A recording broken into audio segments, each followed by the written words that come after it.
Hey, welcome everybody. For today's recipe that we are going to make, we are going to be searing some chicken and using the fond, which I'll tell you about what that is in a minute, fond left over from the chicken after we cook it. We're going to use that then to make a white wine sauce.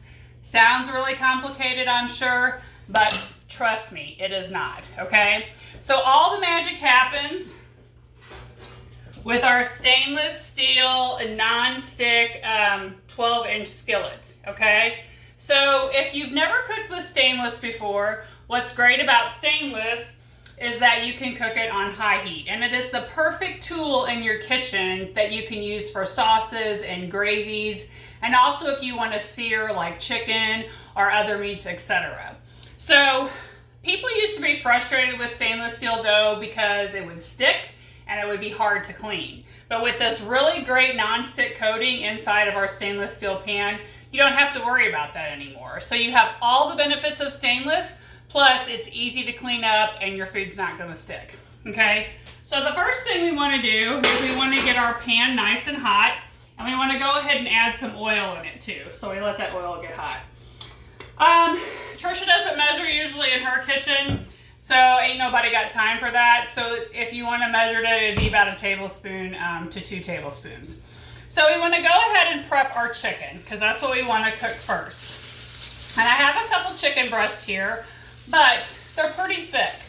And I'm sure you all know what I'm referring to when I say that the chicken is so thick, right? So you can go to the grocery store and you are at the mercy of what they have, obviously. But sometimes you get these really thick pieces of chicken breast. And note, I always recommend using fresh and not frozen when you're cooking, okay?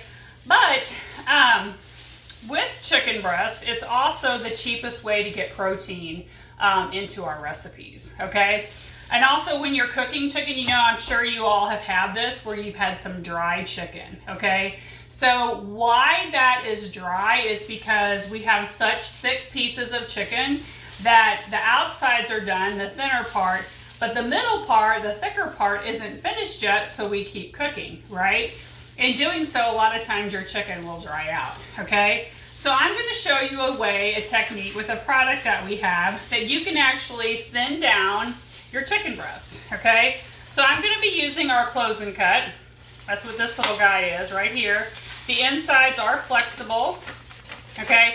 It was actually, believe it or not, designed to use, and you definitely can use it for like grape tomatoes or grapes if you want to cut them all in half at one time instead of doing them individually, okay? So when you go to use the close and cut, your knife, you know, really kind of any knife that you have, but the bottom line is you want it to be longer than the width of the close and cut. Don't be taking your little paring knife and trying to go through there and then getting mad at your consultant because, you know, it won't cut everything through. So anyway, you just put your chicken in there just like that. Put your hand on top like this and then take your knife and then cut all the way through until you reach the back of the close and cut, okay? So you'll see what this does. It just beautifully cuts in half our chicken breast and makes them nice and thin, okay, or thinner, you know, than these 2-inch pieces we're getting from the grocery store, right? So I'm gonna go ahead and do my next one. And voila! Ta-da! Wonderful, nice, great for cooking chicken. Okay, get this out of the way. I'm gonna check my pan, make sure that it's nice and hot. Because you definitely want to get your pan, it has to be hot. I mean, it has to be really hot. Don't just turn it on and then move your chicken in there because you're not going to get what you want. And I'm going to get this chicken placed in here, and then I'm going to bring my phone over here closer so you can see it even better, okay? So when you put your chicken on, do you hear that? You really want that nice sound when you put your chicken on. Oops.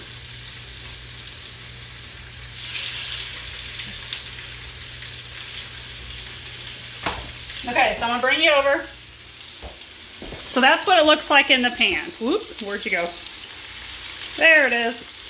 So that's what it looks like. Now the key is, and this is very, very important, is you don't want to touch it. After you lay the chicken in there, don't poke it around, don't move it around. Let it do its magic and let it create the sear, okay? Put you. Okay, so I've got my chicken in there. I am going to put a little salt and pepper on it. Haven't touched it, not moving it. A good way to tell if it's ready to be flipped is that you barely touch it and it kind of moves on its own. You're not forcing it to go ahead and move, okay?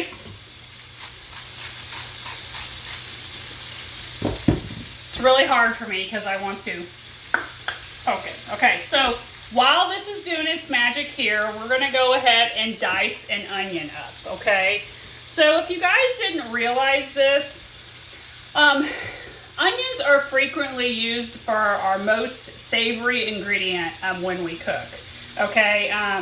A tip for when you're shopping for onions, if you want a sweeter onion, look for the onions that are squatty and like kind of chunky, like squatty onions. Those are going to be your sweeter onion. If you get the more round or elongated kind of onion, they're quite not so sweet, okay? So just a little tip while you're out there shopping. So dicing your onions. So we have a lot of products out there that do a wonderful job cutting up your onion, but let's say that they're in the dishwasher, or maybe you're at your relative's house or you're on vacation and you have to cut up this onion and you don't have those products. So I'm going to show you how to do that using a knife and a cutting board.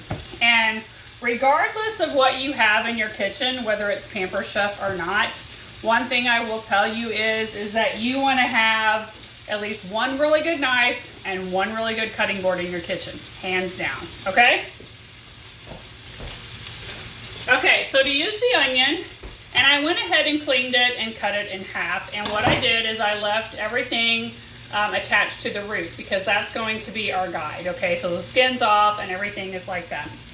Okay, hold that thought. I think we're ready to, yep, see it's nice and easy to move, poke around, so it's time to flip.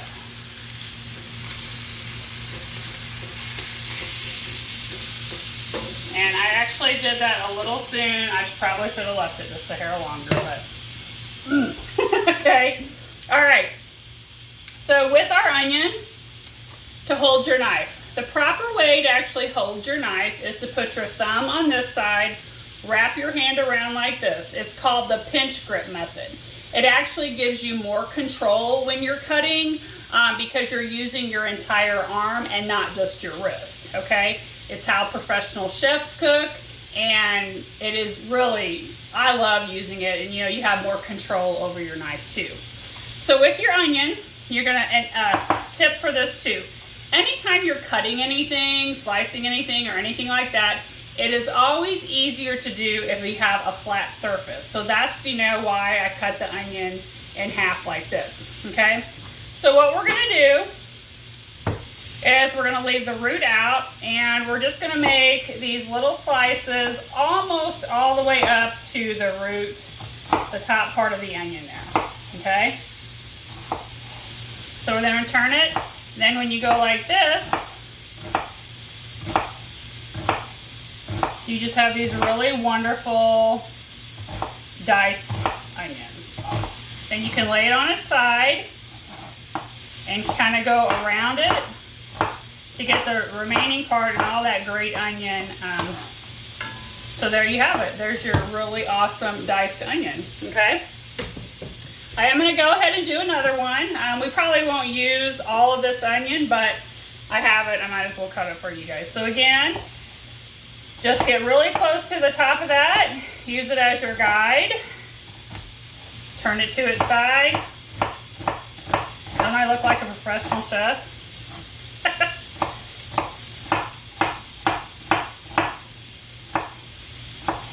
And there you have a great chopped or diced onion. You can always go around and go do this method too if you want to chop them just a little finer.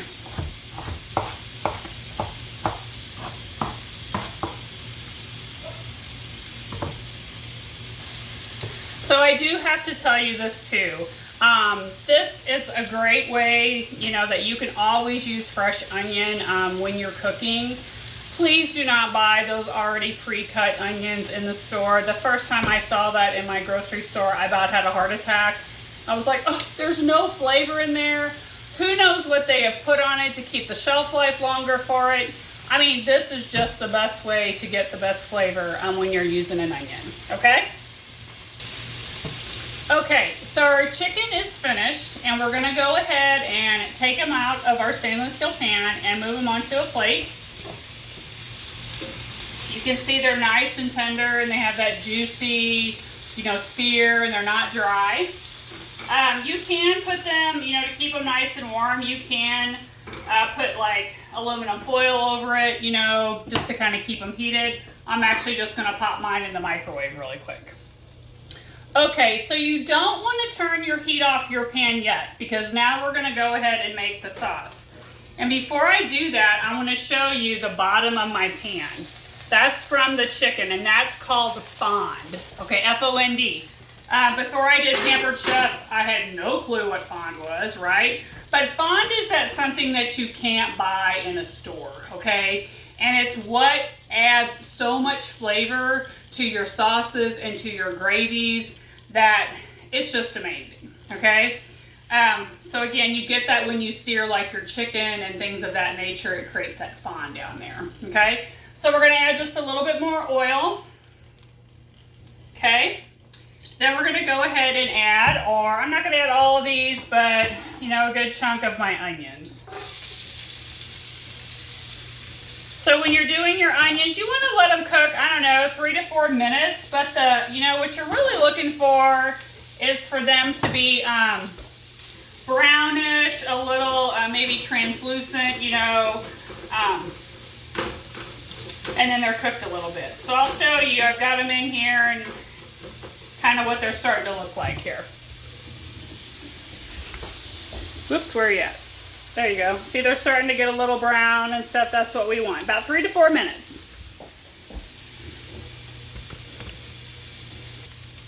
Okay, so it's been about 3 minutes.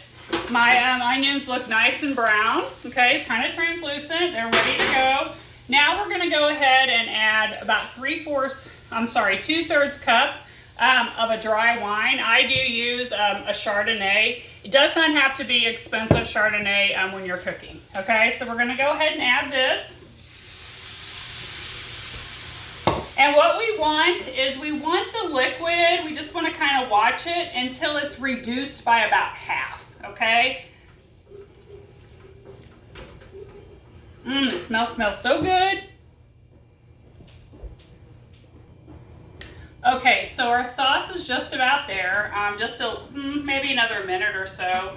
But one technique I want to show you, or tip, how you can tell that your mixture is thickening up and maybe almost finished, is if you take your spoon and go across and you make like that path in your pan, and it takes a little bit for the ingredients to come back in and overclose that. So again,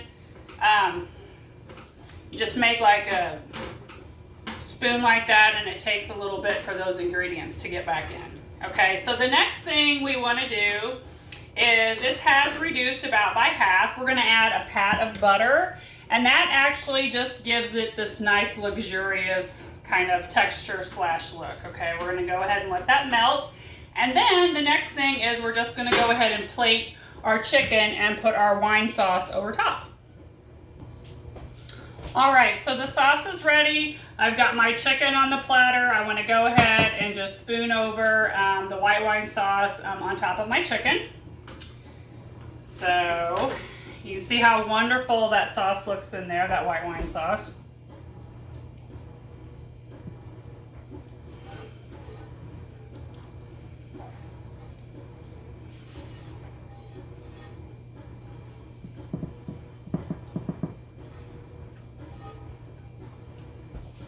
Voila, and there you go. There is your seared grilled chicken, and made with some onions and Chardonnay with a pat of butter to go ahead and make that white wine sauce.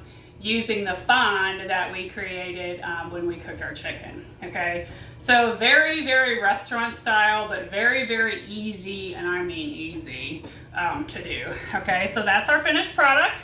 So you definitely want to serve immediately. So again, that's our chicken with white wine sauce. I hope you guys enjoyed it and definitely learned something from this recipe. Thank you.